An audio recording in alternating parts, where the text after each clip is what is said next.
The Senate has urged the federal government to take urgent steps to revive Nigeria's textile industry, warning that the sector's decline has led to massive job losses and reduced economic activity. Leading debate on the motion, Senator Sunday Marshall Katang said Nigeria's once thriving textile sector has lost more than 500,000 jobs and over $2 billion in annual revenue, largely due to the influx of imported fabrics. One of the most daunting challenges steering the sector on the face is the influx of foreign textiles into the country.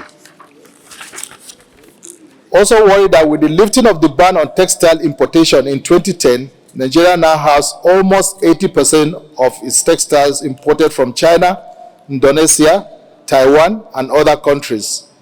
This trend is definitely not helping the Nigerian economy in terms of employment, job creation, and needed foreign exchange.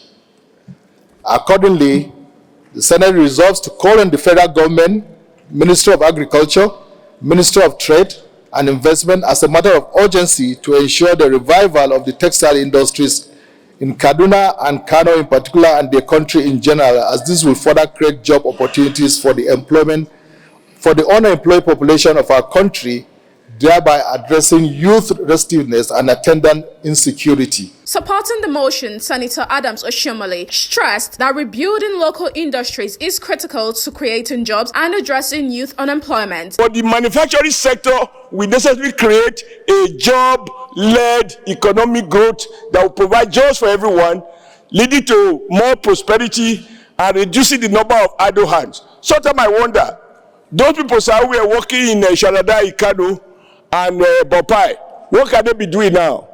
The about 30,000 workers that were in Kaduna City alone, what can they be doing now? Over 50,000 workers that were in various parts of Lagos, what can they be doing now?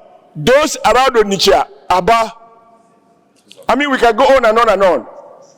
Even Zafara, Guso, every part of Nigeria. So I think we should give this, maybe when it comes to prayers, we are allowed to add additional prayers, such as to give this measure the teeth that he needs so that Nigerians can visit manufacturing those things that will create jobs for our people. Senator Natasha Akpoti-Uduaghan also urged the government to draw lessons from Ethiopia's textile sector, which has grown through targeted industrial policies and increased local manufacturing. The cotton cultivation is the fastest way to resuscitate the textile industry because that is the primary raw material. If those of us who know history will know that the Liverpool Street in London was birthed out of the Nigerian cotton and textile. So we cannot do away by separating both. And may I just delve a little bit more on the cotton. Today in America, the cotton industry is the #1 cash crop sector in America that generates $75 billion. And let us look back down here in Africa. Ethiopia grows cotton and generates cloth for major houses like H&M and Zara. And for that, they have about 40 textile houses, as small as Ethiopia is. And from these 40 textile houses, and then the entire ecosystem creates about 50,000 jobs for Ethiopians. The Senate subsequently called for measures to protect local manufacturers, including an urgent ban on textile imports, with Deputy Senate President Jibrin Barrow endorsing the resolution during plenary. Call on the federal government, Ministry of Agriculture, and Ministry of Trade and Investment as a matter of urgency to ensure the revival of the textile industry in Kaduna, Kano in particular, and the country in general.